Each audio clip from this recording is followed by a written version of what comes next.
Here we go, a Lua preview. We're gonna look at her stats, we're gonna look at her skills, and we're gonna see whether or not she's going to be a must pull. So we're getting a quick preview. She is an ice ranger, and I don't know what it is recently about rangers, right? We got ML Pavel, we got Lua, and we're also going to be talking about today Astromancer Elena, which is also another ranger. It's the era of the rangers right now, but let's take a look at her stats here. So she has 120 base speed, and that's another thing recently, right? With Moon Bunny Dominel, right? She's also incredibly fast. So this is another potential like 300 speed unit, opener unit. So I don't know what it is about Cleave recently that Epic 7 is trying to move in that direction, right?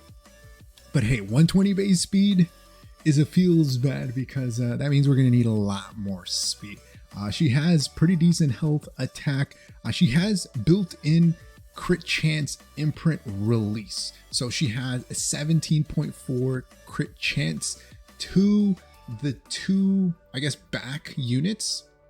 Her concentration is effectiveness. So it looks, just from the imprint, right, it looks like she's going to be some type of support unit. We haven't looked at her skills yet, but from this it looks support, right? Because she's going to give crit chance to two of your back units, and then she gives herself effectiveness, so potentially a debuffer, right? She doesn't have any effectiveness, so if she ends up having debuffs, she's going to need that effectiveness imprint, right? But the thing is, she is an ice elemental unit, so not necessarily a limited unit. You know, a lot of people were thinking that she was going to be limited and was going to have to be a must pull, but she's going to be in the game, so if you decide to skip, you can always pull her a little bit later. So let's take a look at her skill number 2 here. Attack, it's called Butterfly Reverie. Attacks the enemy with light, dispelling 2 buffs. So it strips before putting them to sleep for 1 turn. So it strips and then sleeps and then grants an extra turn. This is full damage. It's on a 4-turn cooldown, but you S2, I'm assuming, and then she gets the extra turn, so it puts it at 3 turns. So after 3 turns, she'll have this again. And this is a single target attack, right? It doesn't say AoE, so it's not an AoE one. So here's her S2. It looks like Balls one, right? ML Balls. So she landed she's 17k FY. Tanky full support build on this one. So who do they bring her in with? So, okay, so she's clearly going first, right? She's going before the Conquer List, so she is 100% 300 speed here, right? And then you got just full damage on the back end, right? If they have her built with crit chance, that's lowering the gear requirement for Alencia and Elena as well, right? So ideally here, they sleep the Politis and then you go with the S3, because no one there has a non-attack skill, right? So Politis doesn't, I don't know, it doesn't really matter there. But let's see. Sweet Talk. So this is her skill number 3. It's a 5-turn cooldown. You can get it down to 4 turns. It does have an effect, resist, ignore, soul burning for 20 souls. Let's see. Dispels one buff from all enemies before increasing skill cooldowns by 1 turn and inflicting Beguile. So it strips 1 buff and increases skill cooldown by 1 turn. So 100% an opener, right? It strips immunity and it resets skill cooldown. Kind of reminds me of like ML Judge Kisei, right? Beguile here though is a brand new debuff. At the end of the turn, deals additional damage to all allies of the target except for the target, equivalent to 10% of the respective max health. Beguile effect applies to heroes only and is dispelled once the effect is activated. So it looks like it's similar to that poison that Sharon had, right? Or the Sharon has, where it deals a little bit of damage, except that one stays and it's like it ticks, right? Like it stays on them and it slowly chips away at their health. Here it just does 10%. It's kind of like, I guess it kind of reminds me of a bomb, right? It does it once. So there's that Beguile effect. Why are they stunned? I'm not sure what that proc was. Okay, yeah. So maybe it was the 2K here. I don't know. Still doesn't seem that great. Folding fan attacks enemy with a folding fan. This is her skill number 1 with a 40% chance to decrease defense for 2 turns. You know, this is just pure damage. So with this, it's going to go up to that 50% with the molas. Yeah, and that was a weird skill going back.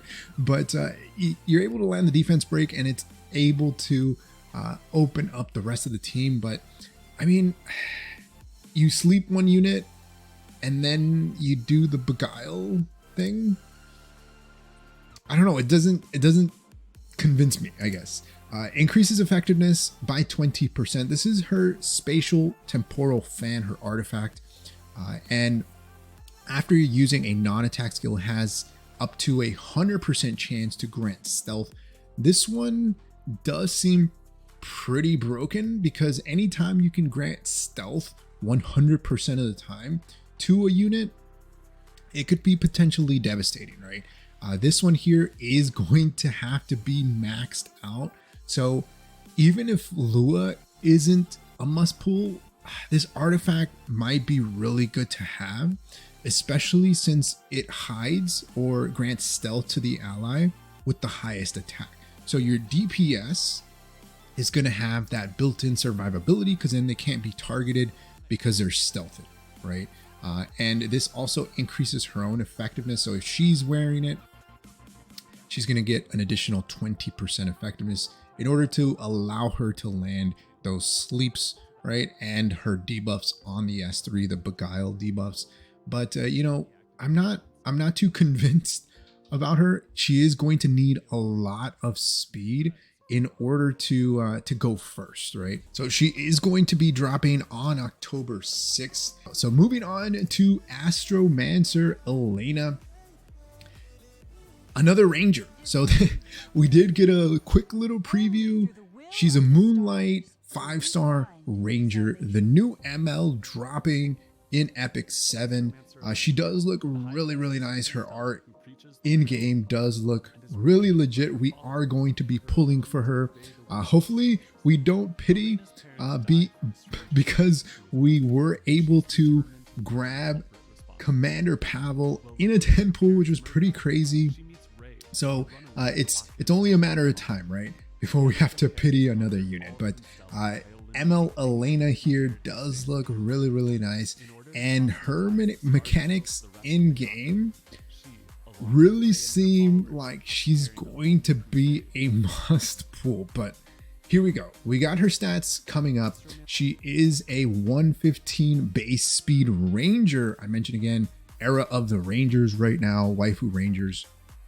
She does have an imprint release of attack and an imprint release attack or imprint concentration of attack. 115 base speed, a pretty decent attack. She has 27 crit chance. So as a ranger, she can be potentially built as a support unit or a straight DPS unit. 115 base speed isn't insanely fast, but you can still build her pretty high up there.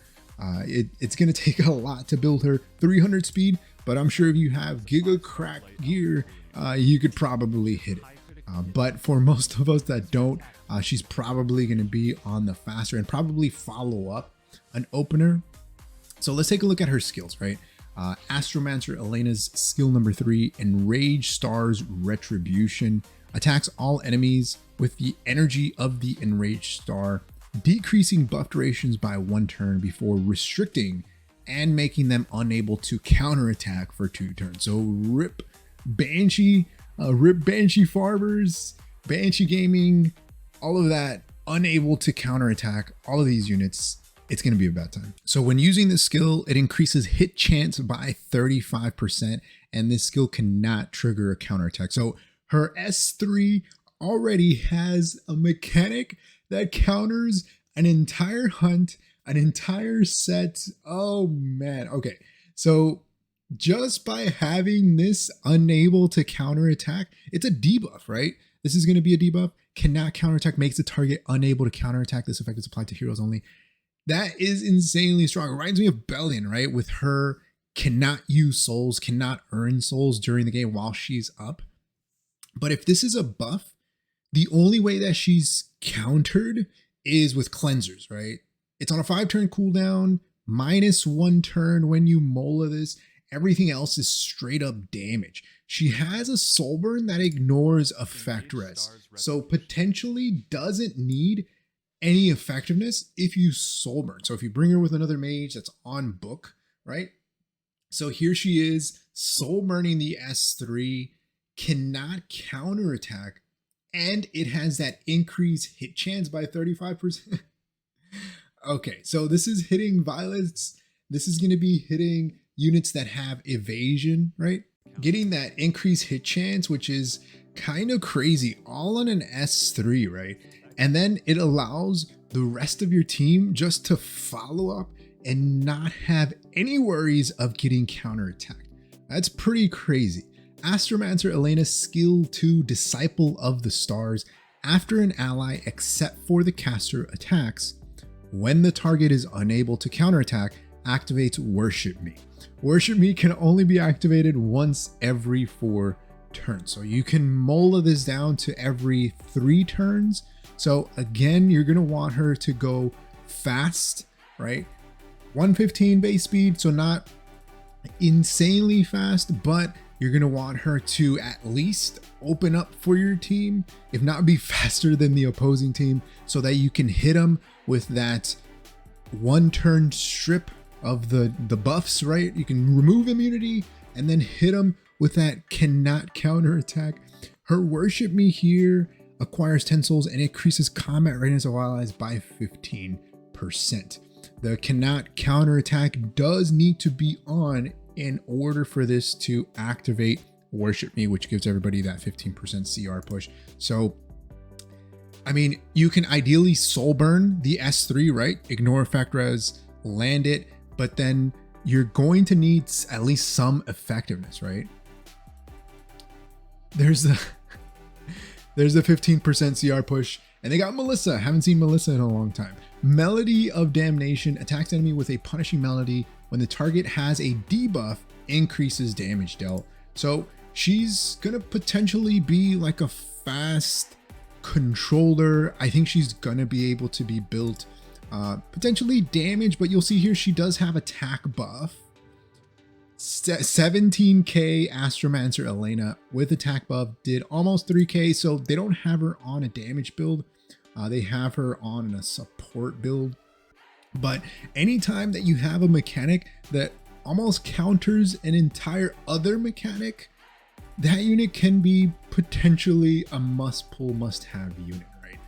It is a debuff, so she can be cleansed, or that debuff can be cleansed off. So any kind of cleanser stocks rising, right?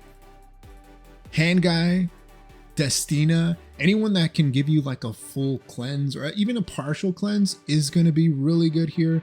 You'll see the restrict and the cannot counterattack. That's going to put in a lot of work.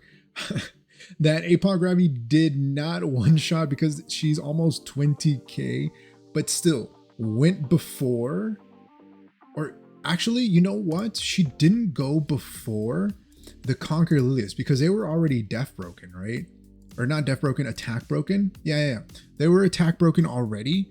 So that Conquer Lilias was going to focus on the Kowarik, the hand guy here. He's going to cleanse everybody.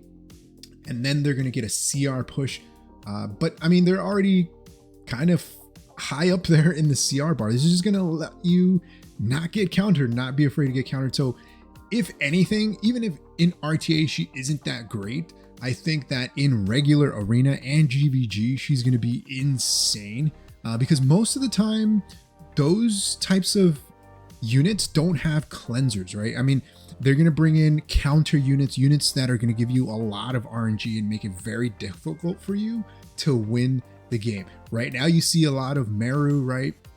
Fire Mercedes, you're seeing Senyas, you're seeing Shoes, you see a lot of counter units on defense. This is going to make GVG potentially insanely easy because you soul burn cannot be countered and then you just follow up with a cleave, or you follow up with aggro, right? You can even potentially bring her in bruiser comps, especially if you're building her very, very tanky. You could bring her with hand guy and bring her with another unit that, hey, won't be able to get countered. Violet is getting her for 20k. That's kind of insane, right? They can't get CR pushed. They can't counter. It seems pretty broken. That seems pretty insane. So it's going to be rough. I think that this unit is going to be really good in at least those 2 game modes, regular arena and GVG. Lua, I don't know. I still can't see where she's going to fit, but let me know your thoughts about Astromancer Elena and Lua in the comment section below. Are you going to be pulling for both of these waifus? I know 100% we're going to be pulling for both. We're probably not going to triple S any of them because I don't think we have that much currency, but we're for sure going to be able to pick up Astromancer and Elena, test her out, as well as Lua. I think the winner out of this preview is going to be Astromancer Elena, but let me know your thoughts in the comment section below. Like always, if you have enjoyed the video, hit that like button. If you haven't subscribed, hey, think about subscribing. It really helps the channel grow and reach more people like you who like content like this. Like always, thanks for watching. I'll see you next time. Peace.